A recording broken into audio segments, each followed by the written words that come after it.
This is Corinne. And this is Ayani. And you're listening to Sex, Love, Literature, a pop culture podcast where we take a semi-scholarly look at why and how the sex stuff in media matters. Due to circumstances entirely within our control, we interrupt your regularly scheduled SLL programming for a special summer edition of our What's Sparking Joy Pop Culture Roundup. In addition to checking in about what we've been watching, reading, and listening to so far this year that has sparked joy for us, we each share 3 pieces of media that continue to live rent-free in our heads. Also, as a heads up, I'll be representing SLO at Romanticon, a romance author signing event, on Saturday, July 27th. You can listen to the end of this episode and check the show notes for more event info. If you'll also be at Romanticon, make sure to tell Ayani hi. And if you're listening because we met at Romanticon, welcome, and thank you for listening. What have you watched or read so far this year that has sparked joy for you? Let us know on Instagram or Threads at SexLoveLit and on Tumblr at SexLoveLitPodcast. Don't forget to subscribe to and rate our show on Apple Podcasts, Spotify, or any of your other favorite podcast platforms. And if you have a moment, leave us a written review. It can really help convince people to check out the show. All right, let's dive in.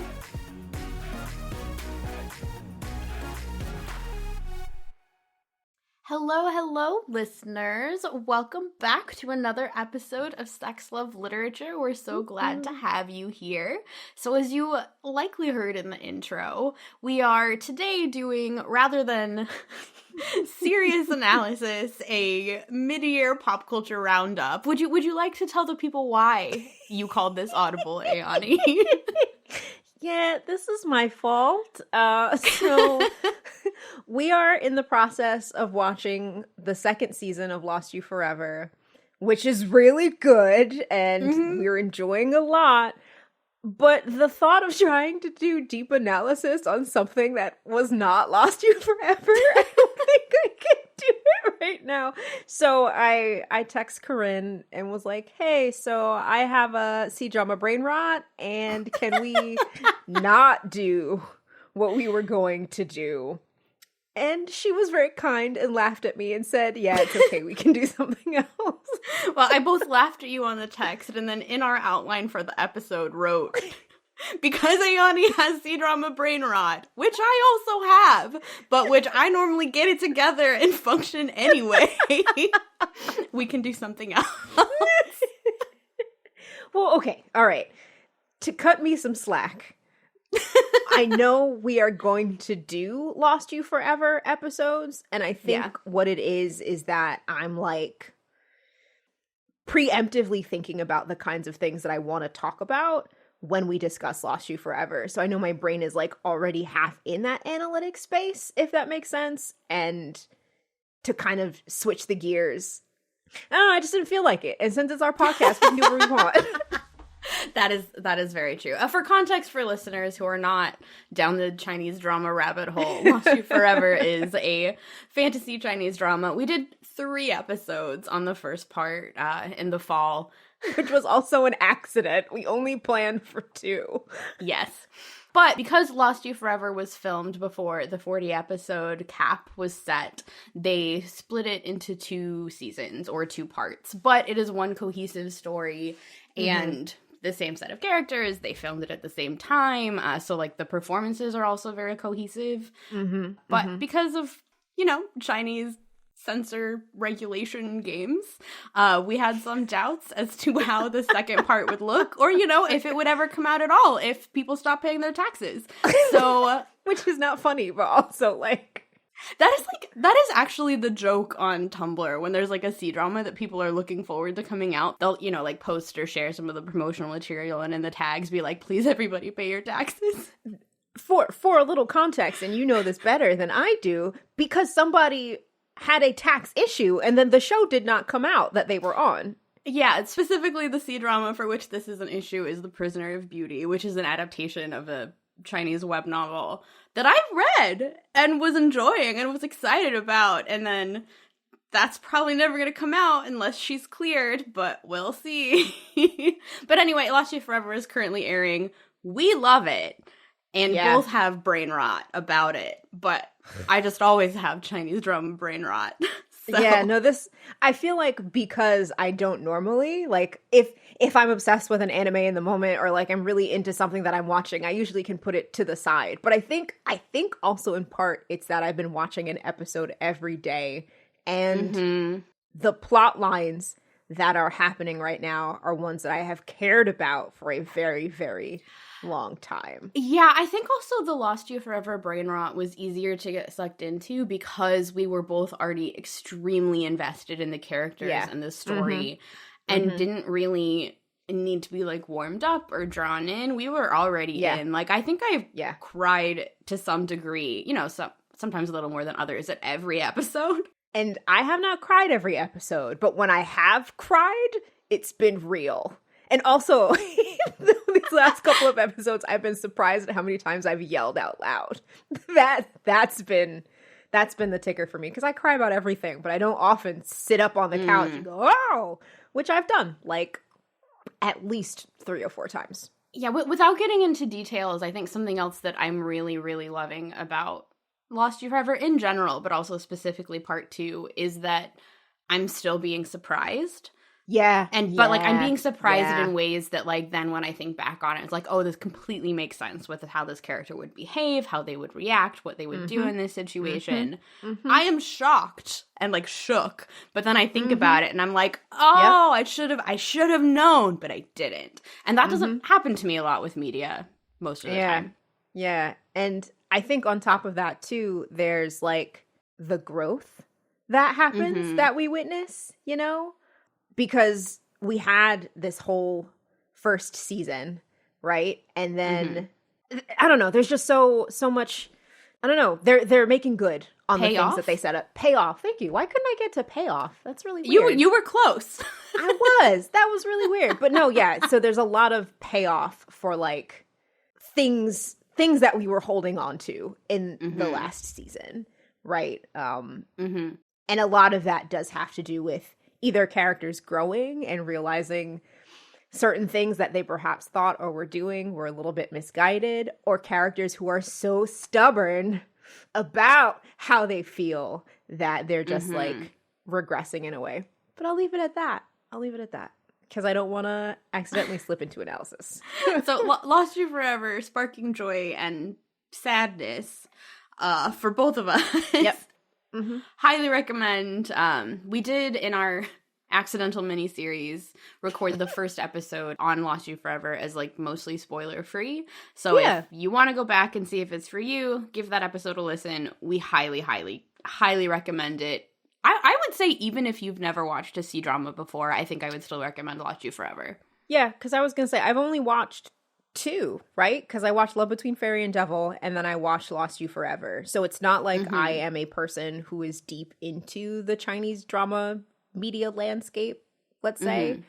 But I do think Lost You Forever, as far as the setting up of fantasy, as far as the kinds of characters that it's pulling you into, like, it's not too complicated to understand what's happening.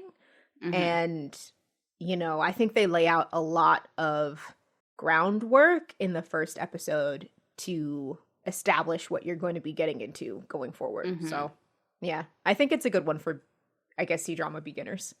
Yeah. I would maybe, I think, start with Love Between Fairy and Devil first, but especially if you've watched that one and you liked it, Lost You Forever is for you. You know what you should do, Corinne? I'm giving you homework. So, oh no. Well, hold on, because on our Tumblr, Corinne did someone had asked, since they had just watched, not Gone with the Wind. Oh my god. Crash Landing on You. Thank you. My brain was like, Gone with the Wind come from? Parasailing, because she got caught on the wind and flew to North Korea. She was gone with the wind. She was gone with the wind. Well, that's very funny, because there is another K-drama that is essentially a resetting of Gone with the Wind. Are you serious? Yeah. Hopefully they take all, like, the slavery out, right? Oh, yeah. Like, well, there's a different slavery, because it's, like, in the historical Korean setting. Oh, but no. It's not American chattel slavery. Anyway, that's my Dearest. I also watched it and liked it. Oh, my Dearest. Oh, okay. Okay. Yeah. Ooh, sorry, that took me out for a second. But you were telling me I had Crash homework. Landing on You, yes. So what Corinne did in response to this person's ask, because they were like, I've just watched Crash Landing on You. I don't know where to go next. The show was so amazing. What should I do? Sex, love, lit girlies, help me. And Corinne did, because she's a kind, caring K-drama person. And I think what you need to do is a beginner's guide to C-dramas. I don't think I've seen enough. But I think you've seen enough that would be good for beginners. That might be true. Yeah, that's more what I mean. Not like these are my top picks of all the genres, but like want to get into C-dramas but don't know how? Here are some suggestions. So I think that's your homework. I could maybe do. So I am looking at my lists because we are, I think, gonna shift into the episode proper soon. Oh yeah. But I've watched 35-ish C-dramas, including the ones I didn't finish. But my K-drama list is at 138. Wow. So proportionally, I was much more prepared to make a list of like K-dramas I really highly recommend. Whereas with C-dramas, my list of things that I want to watch but haven't yet for whatever reason is almost as long as the list that I've seen. Though I always give you credit because some of those early ones you watched were like 70, 80 episodes. So it was like watching 2 or 3 K-dramas at once. Oh, or more. Or I don't more. know. Yeah. C-dramas I love them, but they are very long. I almost understand. I don't, but I almost understand the government stepping in and being like, y'all gotta quit. 40 episodes, that's the line. Though I will say I am upset that this, the second season of Lost You Forever will not be 40 episodes. But that's okay. Yeah. So that's another complication is that, okay, I don't want to spend too much. No. Because also on my list of things to talk about today is another C-drama I'm watching. But shows have to pass the censorship office and get like a license. And they get a license for a certain number of episodes. And Lost You Forever asked for, I think, like 36 or in the 30s a number of episodes for part 2, and they only got 23. So yeah, and we will of course when we do our episodes on season 2 talk about how we felt the pacing worked and things like that. So yeah, I think we can kind of we'll put a bow on the Lost You Forever conversation because a pin in it for now. That's the better analogy or metaphor. We'll put a pin in it. Because I will keep talking about it. Because as earlier stated, my brain is there. She has the brain rot, and you're not used to dealing with that emotion or like state of being. It's a lot. I don't know how you live like this, Corinne. I don't know how I live like this either. This is why when we like talk about what's sparking joy and I talk about a C-drama, you have to tell me to like shut up at a certain point. Because I always am in this state. Normally I just let you run, but now I understand. I'll start like cutting you off. Like, Corinne, end scene. Well, what you do is you don't tell me to shut up. You just cut it in post. Okay, sometimes. It's true. But usually I tell you first. I don't just like cut it. That's fair. As I will probably have to cut some of our giggling in post in this episode. But okay. So Lost You Forever aside. Today, we are, to be kind to me, going to think about some of the media that we've already watched this year that is kind of sparking joy for us, right? There are a lot of things that we read, watch, etc. that we don't get to talk about over the course of a year, that we don't do deep dives about, that don't pop up in What's Sparking Joy. And we thought that this would be a nice kind of like mid-year roundup conversation to have. That'll kind of play off the episode that we normally do, I guess, to start 2025. Yeah.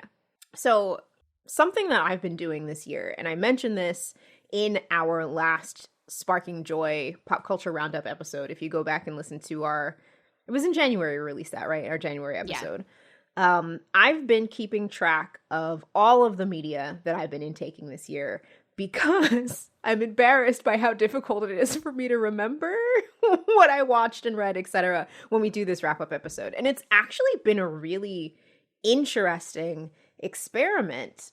So overall, including film, TV, webtoons, comics, all that kind of stuff, I've got 65 titles down on this list of things that I've enjoyed, or that might be a little strong, things that I've watched and read over the course of the year. And I'm actually surprised at how some of it is like shaking out. I've seen significantly fewer films than I thought I would see by this point in the year. I think that's at 11 right now.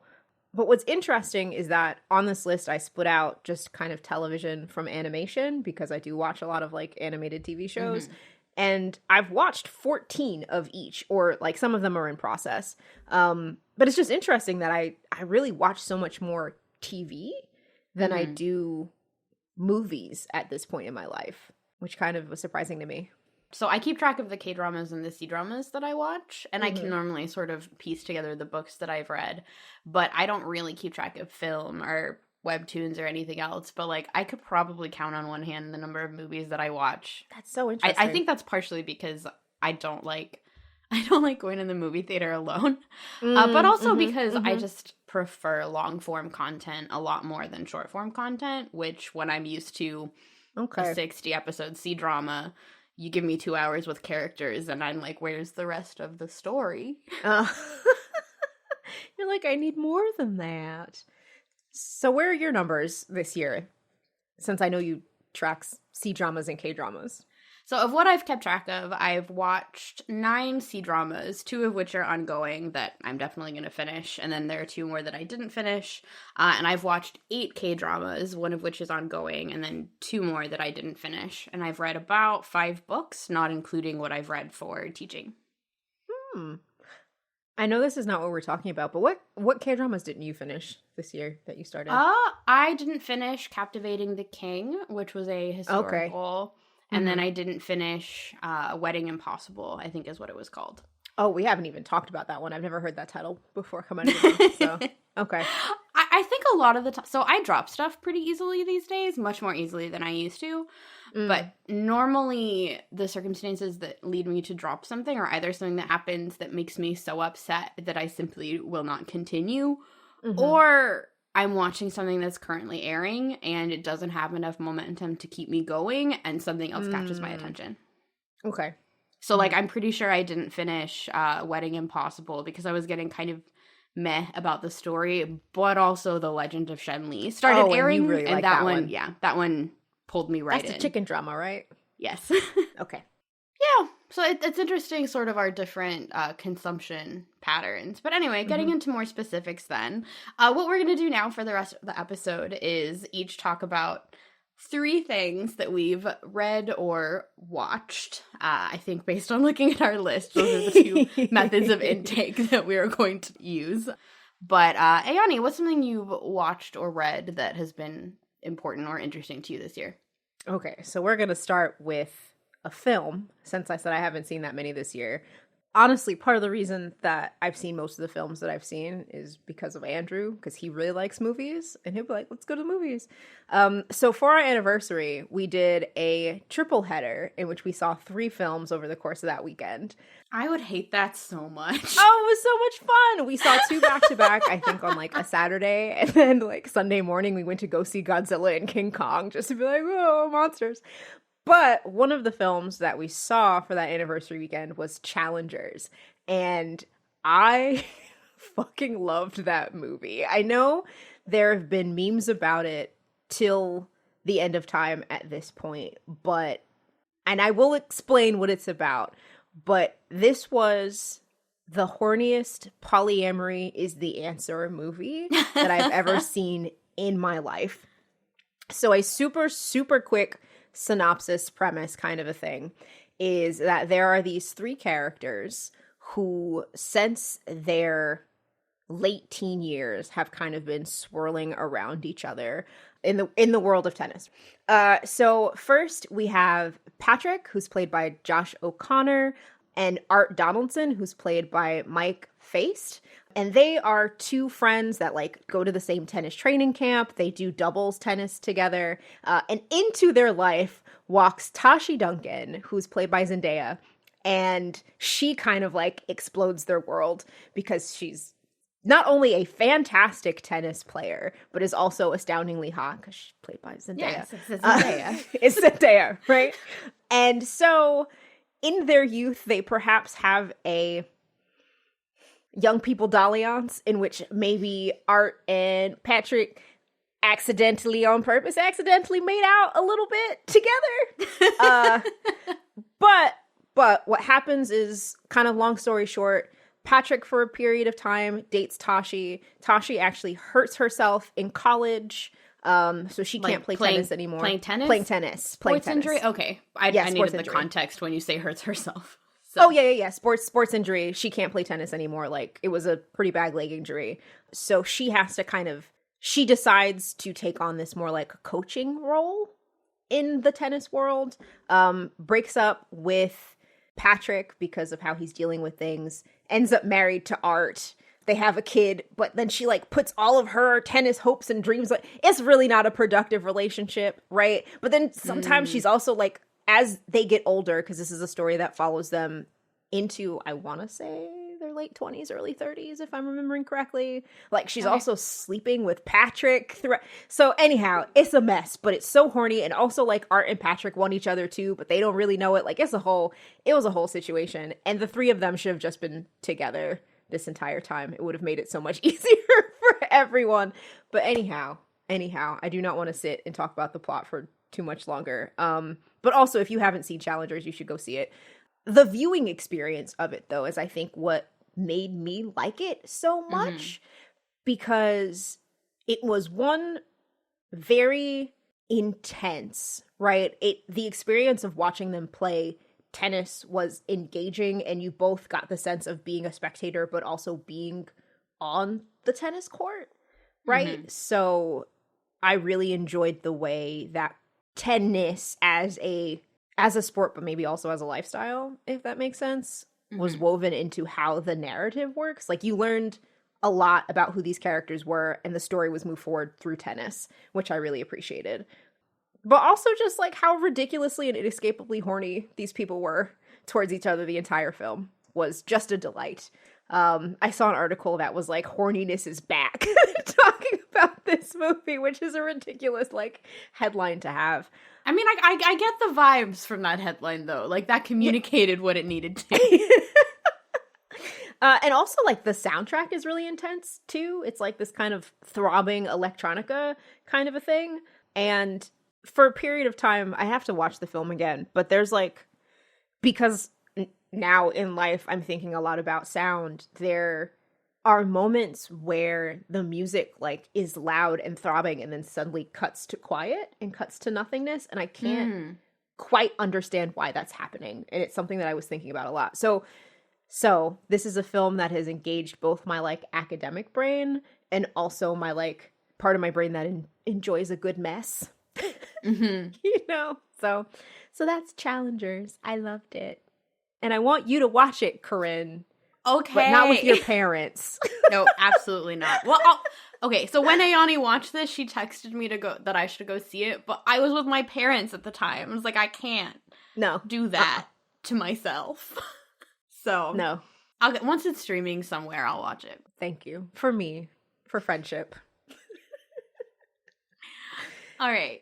So, something that I have enjoyed this year is actually a book. Imagine that. Reading. It is the book There Is a Door in This Darkness by Christian Kishore.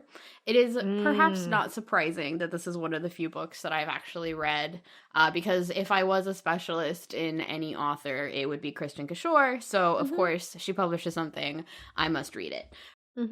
But I really liked There Is a Door in This Darkness, which is set on planet Earth in the real world, which she's normally a fantasy author, so... Wait, what? You read a realism book? Magical realism. Okay. All right. I knew there was a catch. Very, very light magical realism. So this was a little bit of a complicated book because it was set in late October to November of 2020. Oh. In very concrete ways. Oh. Oh dear. Okay. So I will just say up front, this is a pretty, it's not, I wouldn't call it a political book, but it does engage overtly with politics, which I think you have to if you are setting a book in Boston in November of 2020. Yeah. When the election was happening, when everything was shut down for the pandemic. So the main character is 19. Her name is Wilhelmina.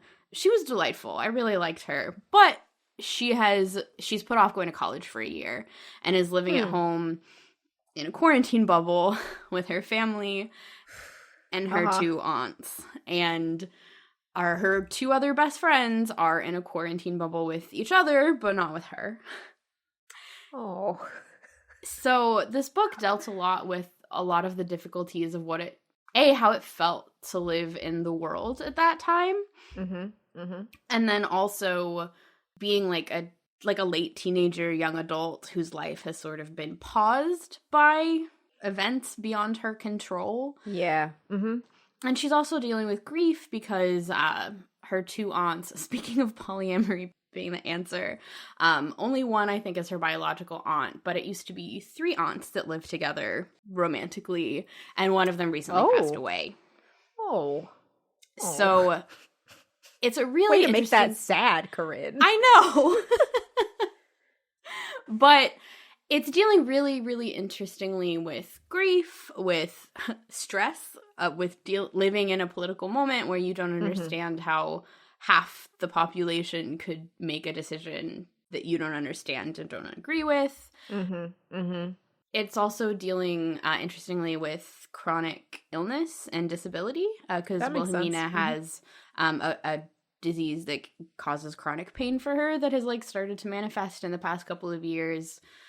It was a really difficult book to read because the immediacy of a looming presidential election that maybe felt a little bit too real for our current moment. So I would understand when people would not want to read it, but for me it was useful to remind me what living in 2020 actually felt like. That's really interesting. While also giving me a character that I really enjoyed spending time with, and whose perspective I really, really appreciated. No, I love that. It's interesting because it's almost like an opposite reaction that we had to Red, White, and Royal Blue, and how that kind of book was thinking about an election, but it was a very, I don't want to say pie in the sky, but it was very optimistic, utopian view of politics, where a more realistic look at 2020 kind of gets a little bit more in the grime. Yeah, I think something that, despite being magical realism, so I barely even remember the magical realism plot of it. I kind of do, but I don't want to spoil it because it's not really quite clear what's real and what's not real as you read it, so I'm not going to talk too much about it.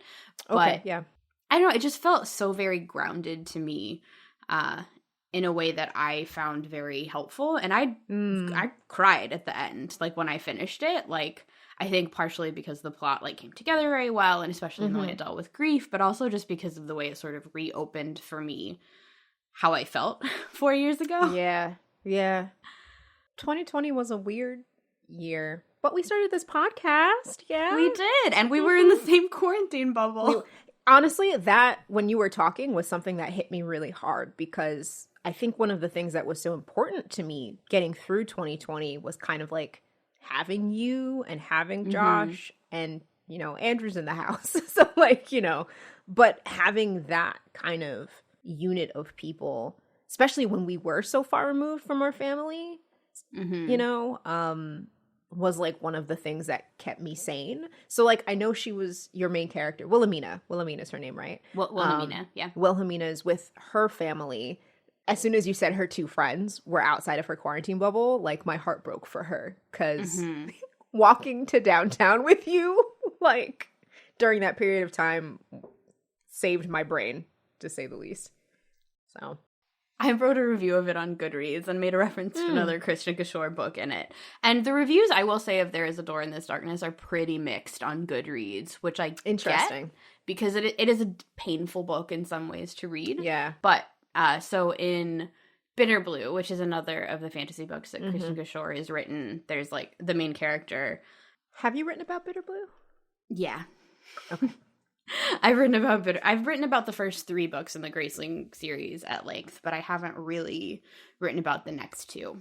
But Bitterblue, like, is I don't want to get into the plot of that, but she talks about something that happened in, like, dealing with trauma and grief, and about putting something away until dealing with it felt like the memory of pain rather than pain itself. And I think that's maybe a good distinction to make in how reading There Is a Door in This Darkness might be. Is it, like, dealing with the memory of pain, or is it pain? Oh, that's really interesting. And I think that kind of explains the sort of split reaction, putting aside the people who are like, I don't want my fiction to be political. Grow up. Everything's political. So anyway, I read that. I liked it. I recommend it, but also with the caveat that know a little bit of what you're getting into and if you're prepared to deal with that. Yeah, that's a good content warning.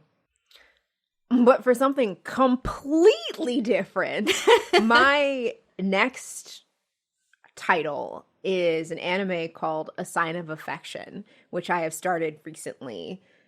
It is a very soft, loving romance story. But what makes it really special is that the main character has hearing loss. So she's like pretty much completely deaf. She does wear hearing aids, but they don't really help. Okay. The way that she describes it in the show is that she just then hears a bunch of sounds but can't differentiate where they're coming from or things like that. So in a way, I'm kind of reading it as it is a sign of her disability. So if people see her, if you don't see her wearing hearing aids, then you might not be able to assume that she's deaf. So her name is Yuki, which means snow in Japanese. So there's a lot of snow that comes up constantly. The show starts in the winter and all this kind of stuff. And so this is about her romance with a slightly older, but not like age gappy kind of way, young man named Itsuomi, who she meets on the train. So she's, I think, 18, 19, and he's 22, so they're both college age.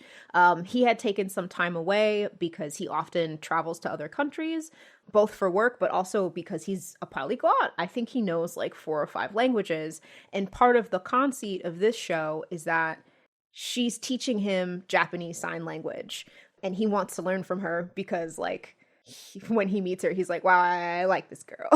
So the show is so much about the two of them kind of like, one, bringing their worlds together, but she constantly talks about how he sees so much more than she gets to, like a bigger world, and he's going to all these places, but he also has this conversation about, let me into your world and how you experience things and all that kind of stuff. So it's really soft in a way that I appreciate.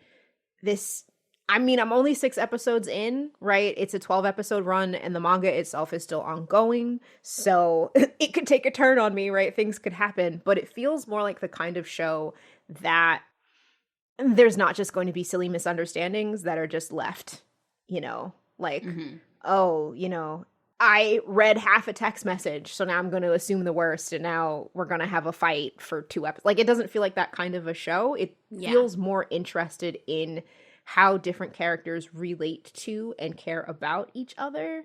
And while I do foresee sites of conflict, because there is another young lady that went to high school with Itsuomi who, like, is in love with him, and in one episode, like, goes over to his house to try to sleep over. And he's like, okay, well, I'm gonna go. Here's the key. You can hang out here if you need a place to stay. It's late, kind of a thing.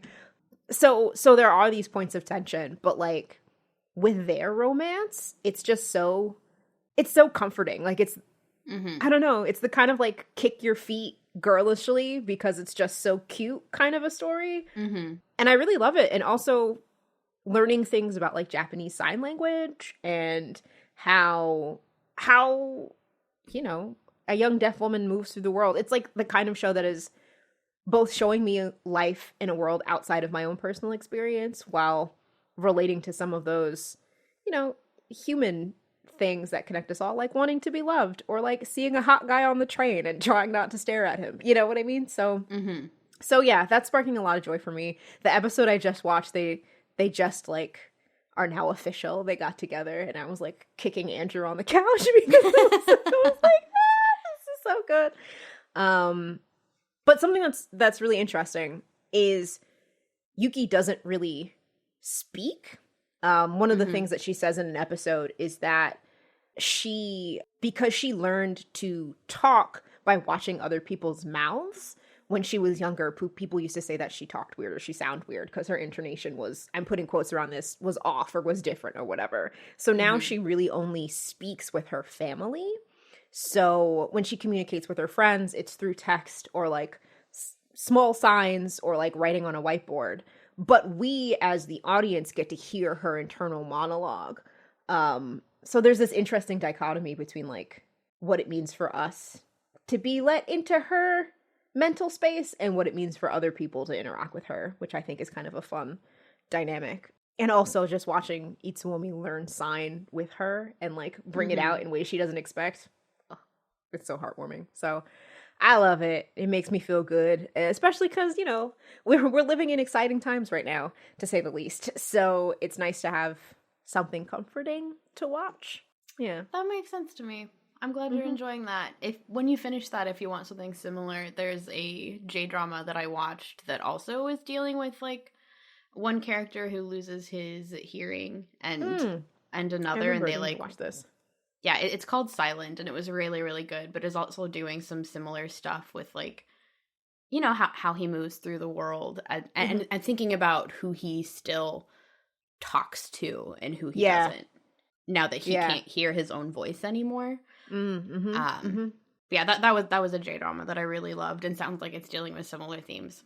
Yeah, I think I'll want to check that out because I'm just really curious or interested in how like this show is moving us through its world, in part because one of the important through lines is this idea of like expanding worlds and being adventurous versus being safe. Like her second male lead, who is a childhood friend of hers, who, you know, was mean to her as a kid because like kids are mean, but he also is the only person that really speaks to her in sign language.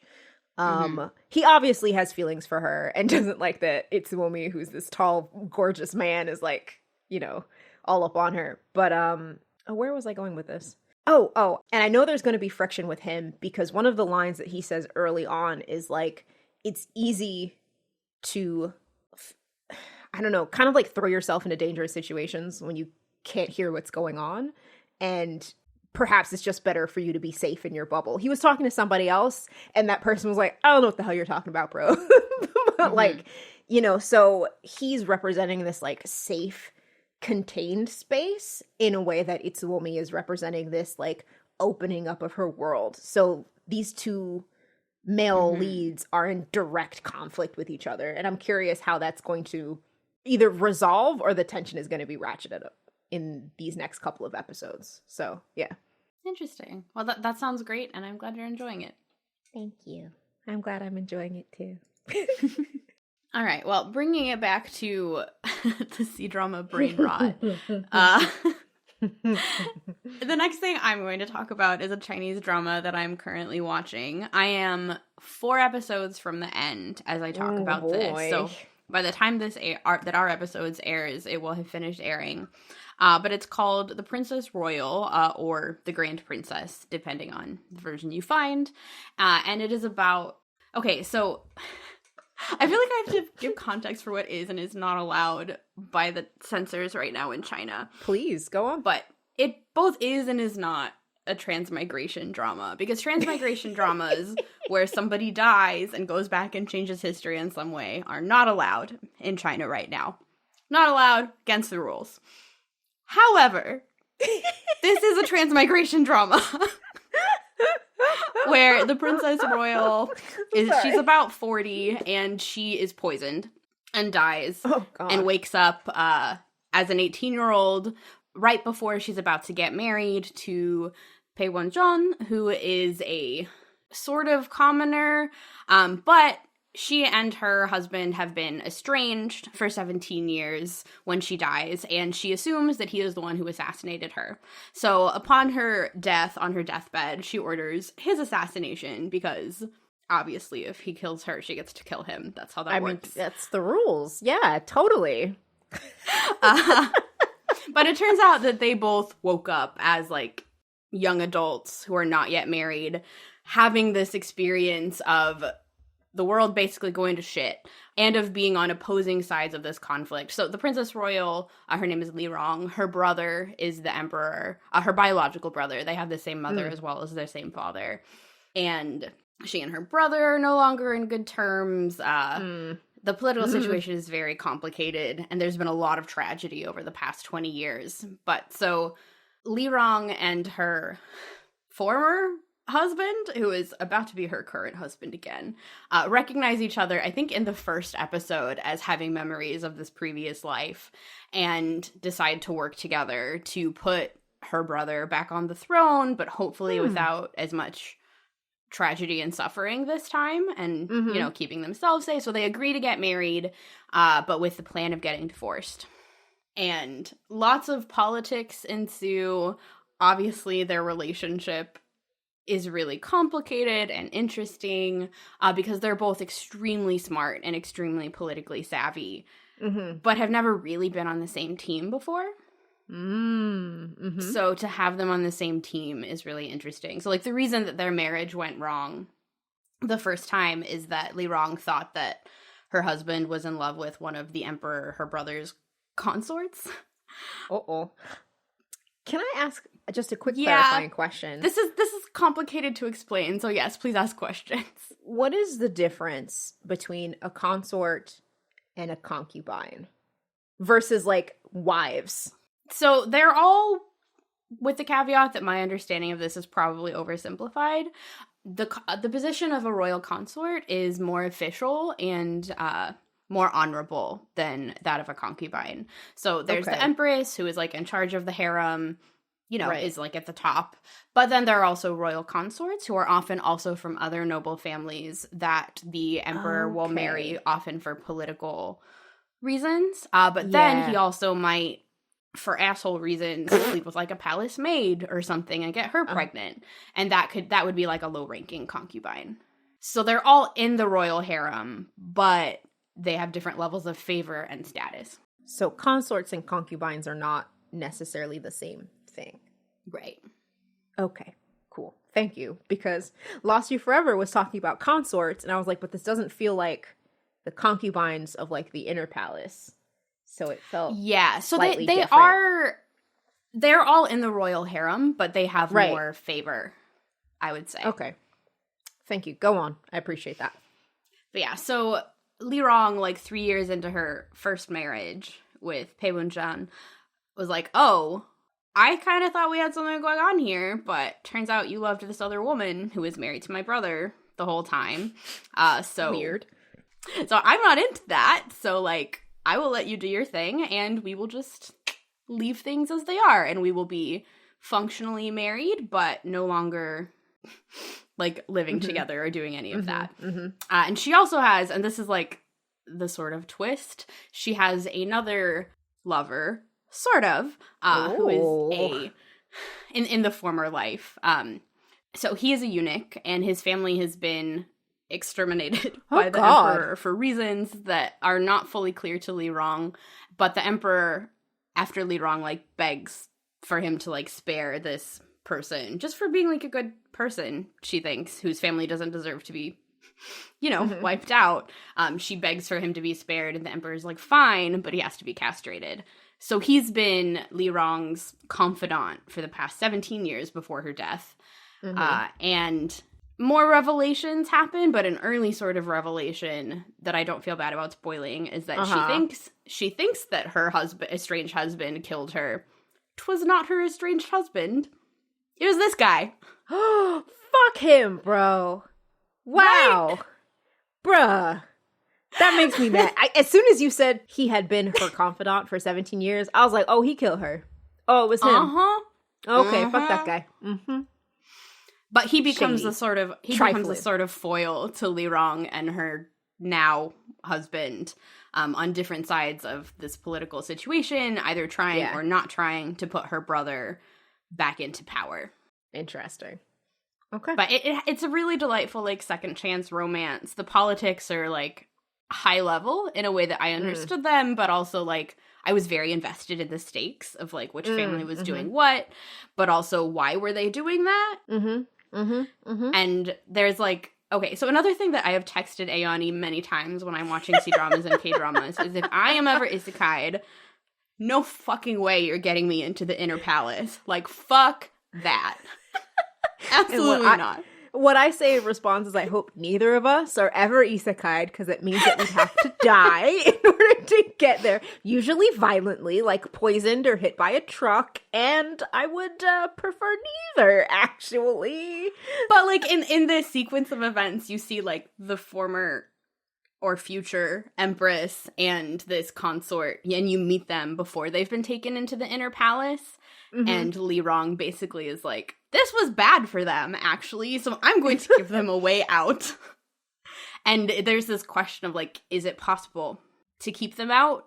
What is destined, what is not? Why are people making the choices that they do? Do they still make the same choice, even if you give them another one? Well, now I'm thinking about being isekai'd, so...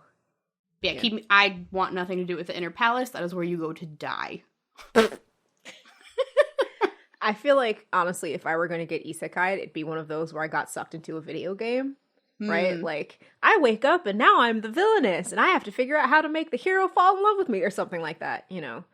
I mean, the last video game I played was Baldur's Gate, and I'd really not like to be sucked into Baldur's Gate. That seems like a very violent place. So, yeah, no isekai'ing for us, please, thanks. Like, all I do is watch C-dramas that are like, I don't want to be in any of these. I would die.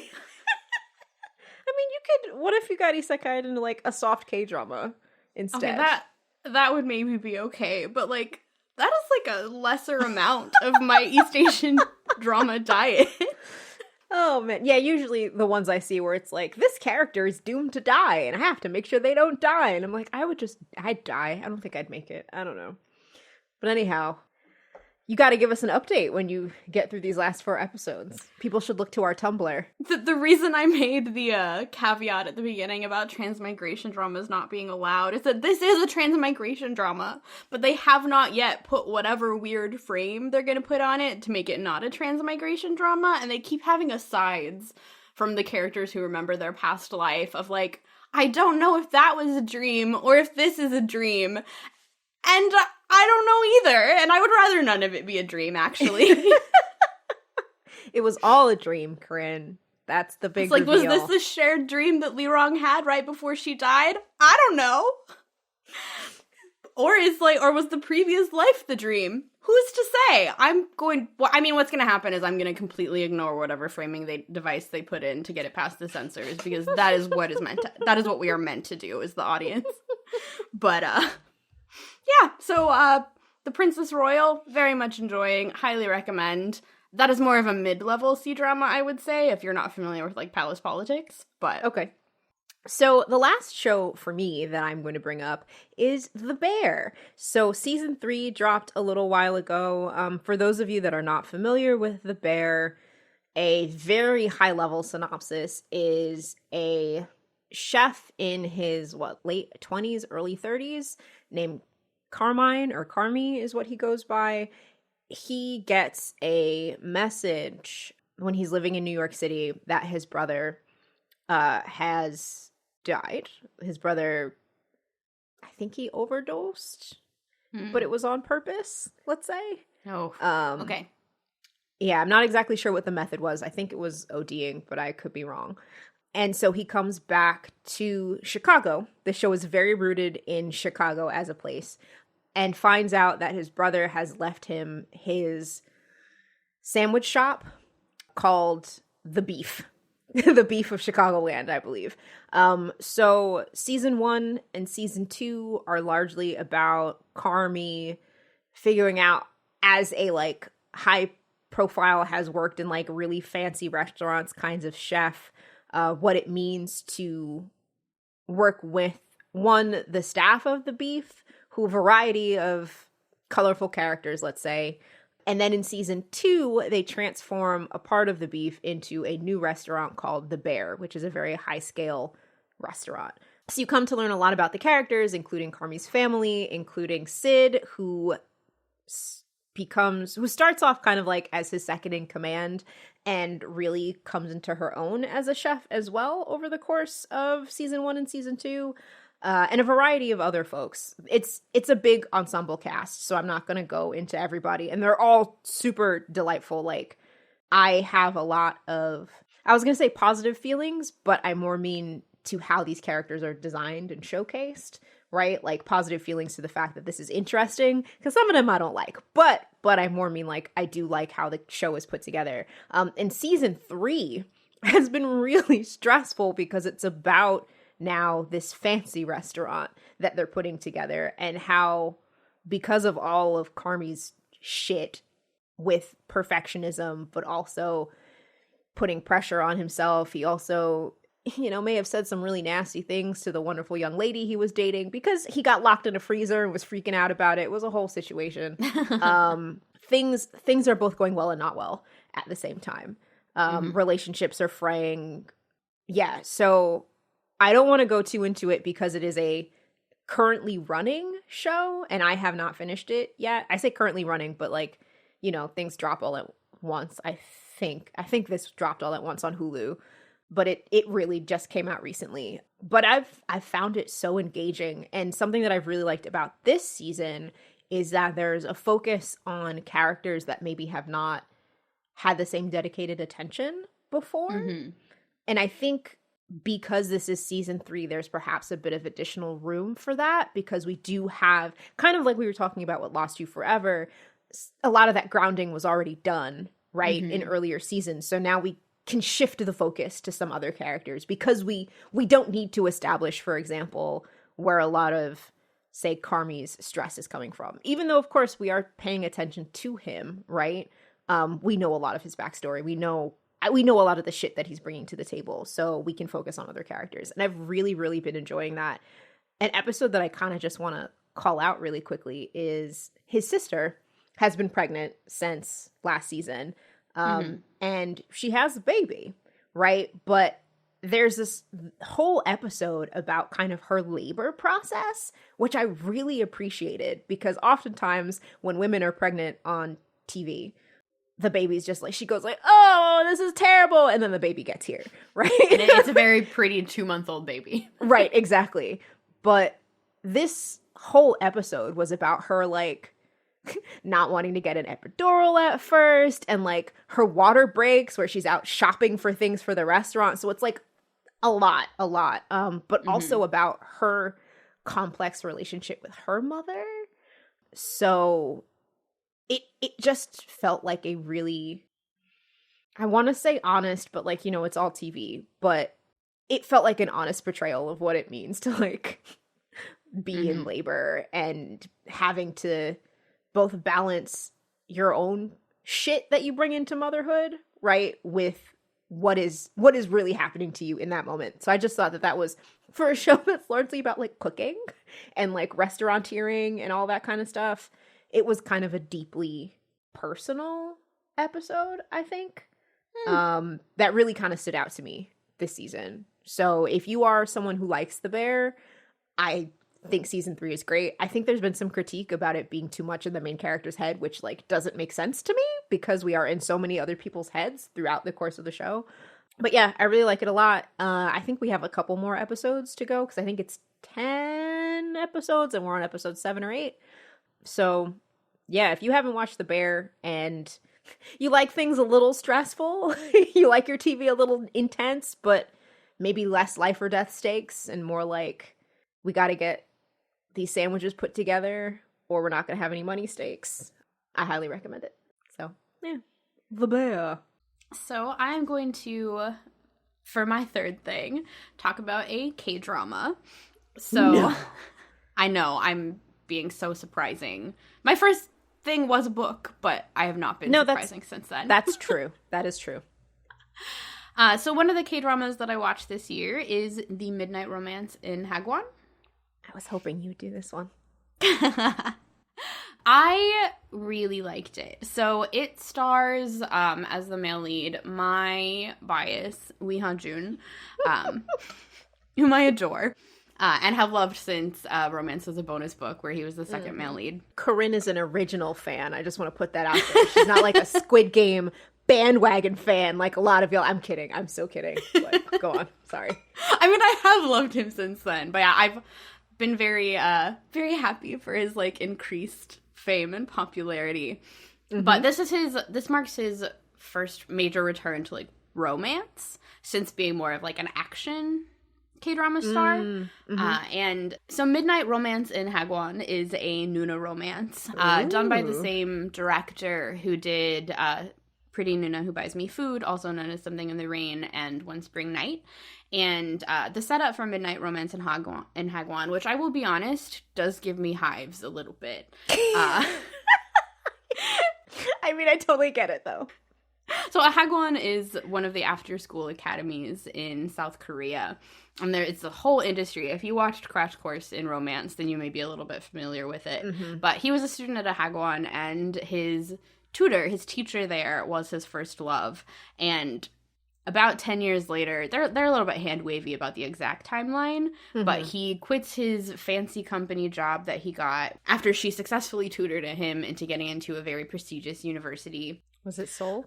It's not Seoul National University. I don't remember which one it was, but it was like one of the top three schools. But he quits his job and comes back and is like, I'm also going to be a teacher here at this Hagwon. And she's like, what the fuck are you doing? It's a terrible idea. Why would you do that? But it ends up being a Nuna romance, which means that a younger man in love with an older woman. And I will say I hate the idea of one of my former students showing up in my life with the sole purpose of seducing me. I think that sounds terrible. But also they'd have to be like, I think the thing that makes it extra terrible is that they're super duper hot. So, yeah. What if they looked like Wee Ha-jun? What would you do, Corinne? I don't know. Anyway. Please continue. I'm sorry. So I appreciated, like, the Nuna romance aspect of it, but what I actually really ended up loving about this drama that I did not expect to is that the teacher character, she's, like, the star teacher of her academy. Mm-hmm. She teaches Korean literature. Oh, extra close to home, then. Yeah. Well, it becomes a lot about what is literature for? What are we teaching literature for? How are we teaching it? Are we teaching it for the test? Are we teaching it so students learn how to ask questions to help them understand how to approach the world and to think critically?